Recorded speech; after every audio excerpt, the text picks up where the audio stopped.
Ojalá me hubieran explicado a mí en mis primeros años como Account Executive lo que hoy os voy a compartir en este vídeo. En base a mis más de 15 años de experiencia en compañías de software líderes a nivel mundial, os voy a contar y a explicar cómo debéis hacer una buena reunión de forecast. Porque un gran comercial debe dominar el forecast. Es una de las reuniones más importantes de nuestro trabajo. No la veáis como una simple reunión de reporting, como un trámite. Es esa reunión semanal donde, os guste o no, se os va a evaluar. Y aunque vosotros creáis que estáis avanzando en un deal bien y estáis avanzando de una manera adecuada, el forecast es una reunión donde se demuestra control. Y si no sois capaces de hacer un buen forecast, probablemente no estéis avanzando de la mejor manera en ese deal. Y aún más importante, no estáis dando esa gran imagen de gran vendedor que queréis dar a vuestro manager. Os aseguro que al final de este vídeo vais a tener interiorizado todo un proceso muy sencillo para que de manera muy fácil podáis preparar y afrontar bien la reunión de forecast.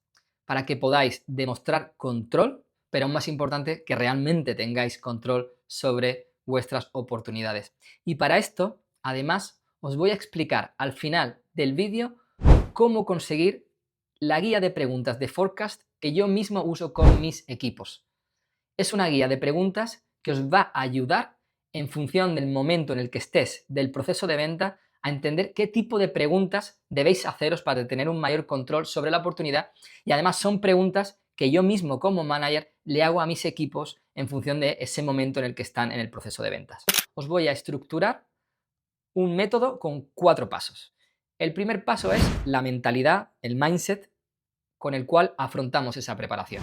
En mi caso, y así se lo explico a mis equipos, fue un auténtico game changer cuando empecé a cambiar la percepción de cómo preparar el forecast.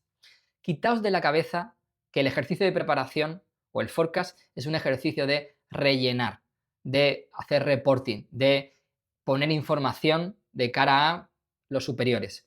Sí, probablemente te toque hacer parte de ese trabajo, pero la realidad, y esto es muy importante, es que al igual que en tu día a día necesitas hacer parones, y es muy importante en la meditación, hoy día todo el mundo valida el valor de meditar, ¿verdad? El día a día nos come.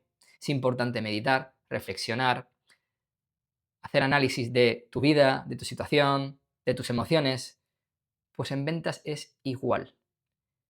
Es importante parar la rueda del hámster, porque el día a día nos come, y reservarnos 30, 45 minutos, no más, silenciar notificaciones y reservarnos con cariño ese tiempo.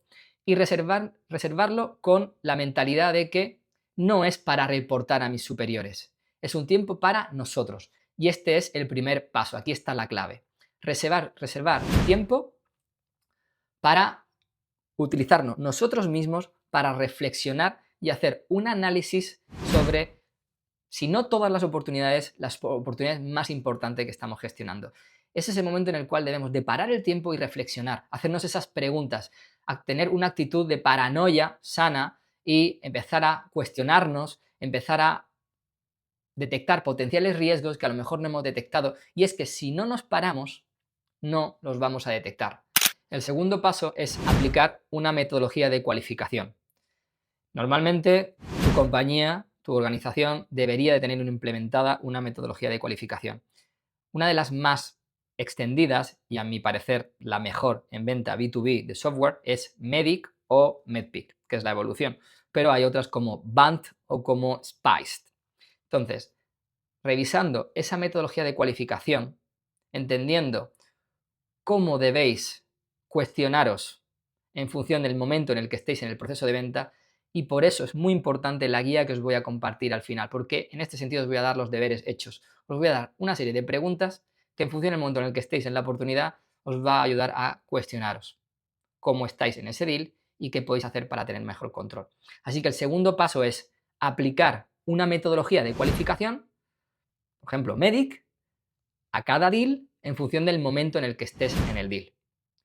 Si estás en un stage temprano de cualificación, habrá una serie de validaciones que sean más relevantes que otras.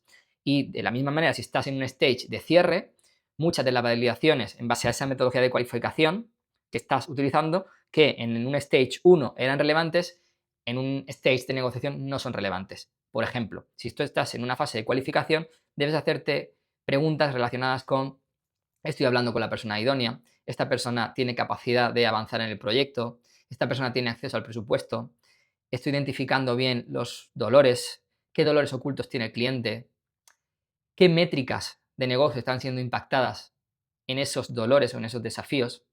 ¿Hay en marcha una iniciativa y un presupuesto reservado? Esto, por ejemplo, son algunas preguntas que nos podríamos hacer en una primera fase, pero a lo mejor cuestionarnos en base a criterios de decisión o entender bien ese proceso de decisión o tener acceso a la persona que realmente tiene el presupuesto, pues a lo mejor no es tan relevante como en una fase intermedia o final, ¿vale? Así que el segundo paso es utilizar una metodología de cualificación para autocuestionarte y entender cómo puedes tener mejor control en el momento en el que estás en el lead. El tercer paso es el momento en el que debemos de pensar en esos siguientes pasos, en esas siguientes acciones que son importantes que ocurran en la oportunidad, en ese momento en el que estamos. Y además es importante que pongamos fechas concretas. Aquí también probablemente os toque reportarlo en el CRM o escribirlo en algún sitio. Os recomiendo, cuando hagáis este ejercicio, que lo escribáis, que lo anotéis o, bueno, en su defecto, que lo pongáis en el CRM. Esto os va a ayudar luego a la hora de ejecutar el forecast a hacerlo de mejor manera. Pero aquí la clave de este paso 3, y aquí hay una gran diferencia de un gran comercial a un comercial mediocre, es dividir esos next steps o esos siguientes pasos en dos tipos de acciones. Y así es como yo le explico a mis equipos. En primer lugar, acciones reactivas. Son acciones que ya están planificadas y agendadas con ese prospect o ese cliente. Y en segundo lugar, lo que le llamamos acciones proactivas. Son acciones que aún no están agendadas, pero que, bueno, deben de ocurrir o que te gustaría que ocurrieran antes de una fecha. Son acciones que vas a poner en marcha como parte de un plan de acción, por ejemplo, para mitigar potenciales riesgos que has detectado en el paso 2. Por lo tanto, cuando abordemos este paso, es importante, en primer lugar, de lo que ya está ocurriendo, de las reuniones que ya están agendadas, pensar en esos next steps tácticos y hacerlo de manera concreta. Por ejemplo, Steering Committee agendado el próximo 16 de junio o reunión con el partner para preparar la demo el próximo 16 de junio. Importante, fechas concretas. También puede ser, por ejemplo, una tarea interna. Revisión con legal interna el próximo 12 de junio para asegurarnos que cumplimos con el anexo de protección de datos. Ya está agendado, acción táctica. Y en segundo lugar, tenemos que pensar en ese plan de acción, en esas acciones proactivas. Esto va a ser derivado de ese paso 2, de cuando hagamos ese análisis y nos cuestionemos en base al momento en el que estamos en el deal ciertas preguntas, vamos a entender, oye, igual debería hacer esto, o igual debería enterarme bien de esto, o igual detectamos un potencial riesgo y debemos de poner en marcha un plan de acción. Esto marca la diferencia. Cuando un comercial está haciendo el forecast y detecta un potencial riesgo, por ejemplo, hemos detectado en una conversación que creemos que este caso de uso puede ser relevante para el cliente y creemos que la competencia es más potente en este caso de uso. Pues hay que pensar en un plan de acción. Hay que pensar en un plan de acción para poder mitigar o poner en valor algunos casos de uso que nosotros hagamos mejor o mitigar, como decía, que ese caso de uso no es tan relevante en las métricas del negocio que el cliente quiere aspirar. O cualquier otro plan de acción. ¿Vale? Estoy poniendo un ejemplo para que entendáis cuando hablamos de esos siguientes pasos proactivos, cómo debemos de afrontarlo. Y en este caso, aunque no esté agendada una fecha, también debemos de ser concretos con fechas. No vale el decir, me voy a reunir con el partner para entender cómo podemos diferenciarnos de la competencia. No, sería, voy a tener una reunión con el partner para analizar este caso de uso antes del viernes. O voy a llamar a compras para enterarme cómo está la competencia antes de este jueves. Fechas concretas. Y finalmente, el cuarto paso es la ejecución. Es decir, el momento que te toca hablar en el forecast. La buena noticia es que si has seguido mis consejos y has hecho los 3 pasos anteriores, probablemente hayas hecho una buena preparación y esto ya te garantiza un 90% de éxito para hacer un buen forecast. Lo que realmente es importante, más allá de que hagas bien o mal el forecast, es que tienes controlado el deal y vas a demostrar control. Por eso, y aquí te doy un par de consejos, es muy importante para alcanzar esa perfección a la hora de hacer el forecast, que cuando vayáis a hablar de vuestro forecast seáis concisos, seáis concretos, no contéis historias, no divaguéis. Esa preparación os va a ayudar. Os va a ayudar a demostrar control con fechas concretas, con riesgos identificados y con acciones concretas. Os voy a poner un ejemplo. Una aproximación errónea sería decir algo así como: hemos tenido la reunión con el cliente, parece estar interesado y probablemente firmen antes de finales de julio. Próximo paso, una demo. Esto no está demostrando control. No estás avalando el por qué el cliente puede firmar en julio. No hay ningún hecho concreto que valide esa confirmación. Estás dejando lugar a suposiciones y no a validaciones con hechos concretos por parte del cliente. Y además, cuando hablas de siguientes pasos, hablas de una demo sin una fecha concreta, sin estar validada por el cliente, que pues esto transmite una poca sensación de control respecto al forecast. Porque el forecast, en primer lugar, obviamente es tener control de cómo vas avanzando de cara a ganar el deal, pero en segundo lugar en un forecast respecto a tiempos. Por lo tanto, mal. Una aproximación correcta podría ser: hemos tenido la reunión con el cliente, el presupuesto está validado y aprobado, confirmado por el director financiero, deben de firmar antes del 31 de julio porque quieren reemplazar otra tecnología que su soporte o sus licencias expiran el 1 de septiembre. El director financiero nos ha confirmado que deben de gastar ese presupuesto en julio para tener tiempo en la implementación durante agosto y poder hacer la implementación, perdón, y poder hacer el reemplazo de la tecnología el 1 de septiembre. Siguientes pasos: demo agendada el próximo 10 de junio y un potencial riesgo es que esta competencia y un plan de acción es: voy a organizar una llamada con un cliente de referencia con casos de uso similares con este cliente donde hayamos ganado a esta competencia.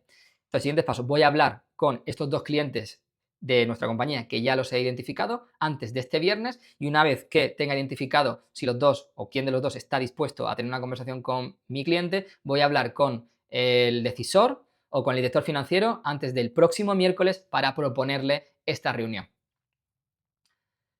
¿Veis la diferencia, no? O sea, en este caso, fechas concretas a la hora de siguientes acciones, hechos concretos que avalan por qué tienen que firmar el 31 de julio y, en tercer lugar, estamos demostrando control también con potenciales riesgos identificados y no solo eso, sino con un plan de acción de cara a mitigarlos.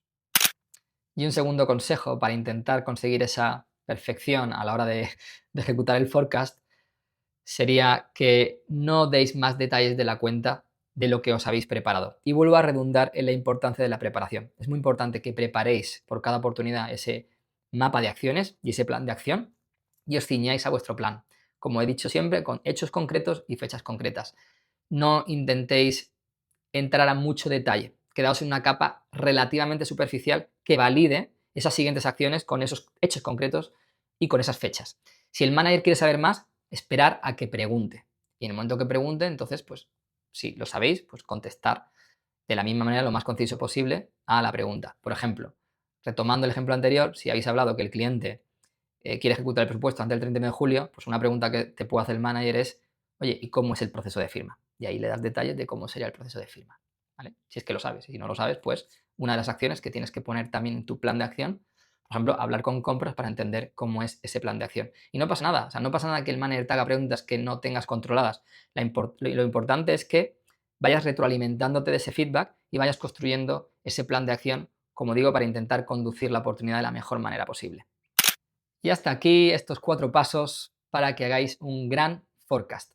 Pero más allá de que hagáis ese gran forecast, que por supuesto os va a ayudar en credibilidad interna, en vuestra reputación, para mí lo más importante es que con estos consejos, con estos 4 pasos, vais a desarrollar una mentalidad táctica que os va a ayudar a tener más control sobre vuestras oportunidades y por tanto a ser más efectivos en la venta.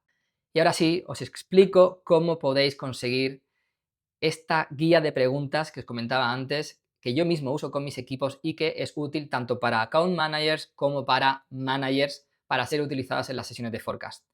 Lo único que tenéis que hacer es suscribiros al canal, a mi canal de Tech Trainer, y dejar el comentario forecast y os haremos llegar el enlace de descarga. Espero que os haya gustado el vídeo. Si es así, dale a like y, aún más importante, espero que podáis poner en práctica estos 4 pasos en vuestra próxima reunión de forecast y, bueno, espero que podáis brillar. ¡Hasta luego!